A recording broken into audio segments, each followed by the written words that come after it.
Hello everyone, so this is our another day in Saint Petersburg.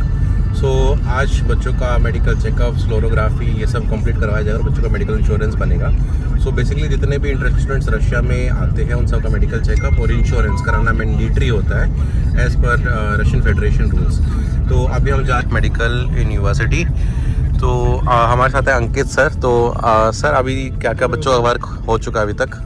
अभी इनका immigration documentation हो चुका है। इसके साथ में इनका जो है हॉस्टल अलॉटमेंट जो है हो चुका है। मतलब कौन सा स्टूडेंट को कौन सा हॉस्टल मिलेगा उसके डॉक्यूमेंट हमें बस रिसीव करने हैं। वो ऑलरेडी फ्राइडे को सबमिट हो गए थे। इसके बाद फ्लोरोग्राफी करा के एक स्टैंप लगेगी उस पेपर पे, जिसके बाद बच्चों का हॉस्टल अलॉटमेंट होगा। साथ में मेडिकल चेकअप और मेडिकल जो इंश्योरेंस है वो रिसीव करना है। मेडिकल इंश्योरेंस वगैरह सब ऑलरेडी पेड है, बस हमें रिसीव करना है, सब ऑलरेडी हो चुका है। इसके साथ में फिर हमें स्टूडेंट्स के जो एनरोलमेंट एग्रीमेंट है उसकी 2 कॉपी सब स्टूडेंट्स के पास है, उन्होंने साइन कर रखी है। वो हमें उनसे एडमिशन कमेटी में जाके यूनिवर्सिटी में स्टैम्प करवानी है, ताकि स्टूडेंट के पास भी उसकी कॉपी रहे, कॉपी यूनिवर्सिटी के पास रहेगी। तो बस ये डॉक्यूमेंटेशन आज करना है। इसके साथ में जो स्टूडेंट्स ऑन कैंपस रहने वाले हैं उनको फिर हम आज शाम को शिफ्ट करा देंगे ऑन कैंपस हॉस्टल में। ऑफ कैंपस जो स्टूडेंट्स अभी टेम्परेरी रूम्स में रह रहे हैं उनके रूम्स जो है परमानेंट हम करवा देंगे। तो ये प्रोसेस है।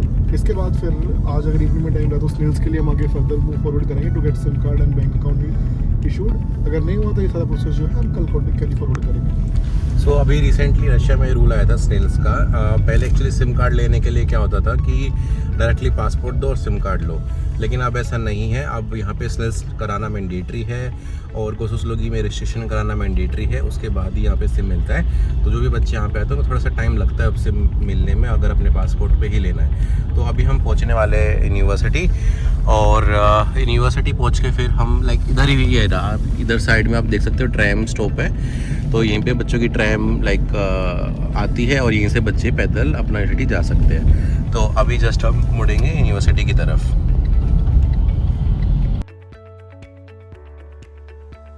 तो अभी बच्चों को हॉस्टल रूम अलॉट हो गया है और फ्लोरोग्राफी भी कंप्लीट हो गई है।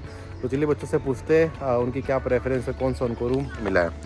सो अनुदीप, कौन सा हॉस्टल चाहिए था? इनसाइड वाला। कौन सा मिला है इनसाइड। आपको? निकेत? इनसाइड ही चाहिए था, इनसाइड ही मिला है। आपको? पुरुषोत्तम? आउटसाइड चाहिए था, आउटसाइड ही मिला है। आपको? यान? आउटसाइड चाहिए था, आउटसाइड मिला है। आपको? ललित? आउटसाइड चाहिए था, आउटसाइड मिला है। आपको? आनंद? आउटसाइड चाहिए था, आउटसाइड मिला है। आपको? वंश? आउटसाइड मिला है, आउटसाइड चाहिए था। ठीक है। आपको? अभिषेक? जिशान? चाहिए था, आउटसाइड मिला है। आपको? जिशान? हाँ, जिशान है। आउटसाइड चाहिए था, आउटसाइड आपको? आउटसाइड चाहिए था। ठीक है। तो सभी बच्चों को उनकी प्रेफरेंस अकॉर्डिंग अभी रूम्स मिल गए हैं और अभी बच्चे सारे हॉस्टल शिफ्ट करेंगे।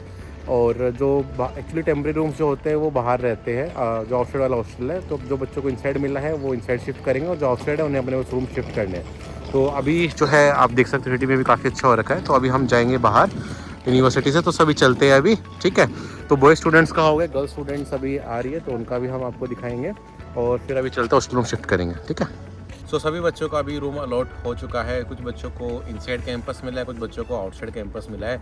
नाउ क्या होता है, जब एक डिसीजन बनता है बच्चों का, कई बार अक्सर वो चेंज होता रहता है। कुछ सीनियर कोई कुछ कह देता है, कोई कुछ बोल देता है। तो देखो, आपको अपने कन्वीनियंस के अकॉर्डिंग हॉस्टल चूज़ करना चाहिए। अगर सिटी में आज आपको मैं एडवाइस दे रहा हूँ, अगर आपको चाहिए नियर बाय हो, बिल्कुल वॉकिंग डिस्टेंस पर हो, मतलब आप चल के, क्योंकि इसी कैंपस के अंदर हॉस्टल है वो, तो आप इनसाइड वाला लो। बट उसमें क्या है कि वॉशरूम बाथरूम जो है वो कॉमन है। बट जो आउटसाइड वाला हॉस्टल है वो यहाँ से लगभग 40 से 50 मिनट की दूरी पर है। और उस हॉस्टल में ऐसा है कि वहाँ पे वॉशरूम बाथरूम और किचन अटैच्ड है। तो ये चलता रहता है बेसिकली, हर साल चलता है। पहले जो बच्चों को हॉस्टल रूम अलॉट पहले बोलते हैं इंडिया से कि हमें ये वाला चाहिए, फिर यहाँ पे आने के बच्चों की प्रेफरेंस चेंज हो जाती है। फिर उसके थोड़े टाइम जब ठंड आती है तब फिर से प्रेफरेंस चेंज हो जाती है। बाकी ठीक है, बाकी आप अपने कन्वीनियंस अकॉर्डिंग आप पहले से डिसाइड करके आओ कि कौन सा रूम चाहिए, ताकि आपको पहले से ही एडवांस में उस हॉस्टल में सीट आपके लिए हो सके और आप वहाँ पे स्टे कर सको। बार बार चेंज करोगे तो एकदम से यहाँ पे आपका क्या डॉक्यूमेंटेशन भी काफ़ी सारा होता है। आपका यहाँ पे रजिस्ट्रेशन होता है, रजिस्ट्रेशन में ना आपको स्लिस बनेगा, ना स्लिस के आपको रजिस्ट्रेशन नहीं होगा, उसके बिना आपका मेडिकल लिखिए जो अकाउंट वगैरह भी ऊपर नहीं होगा।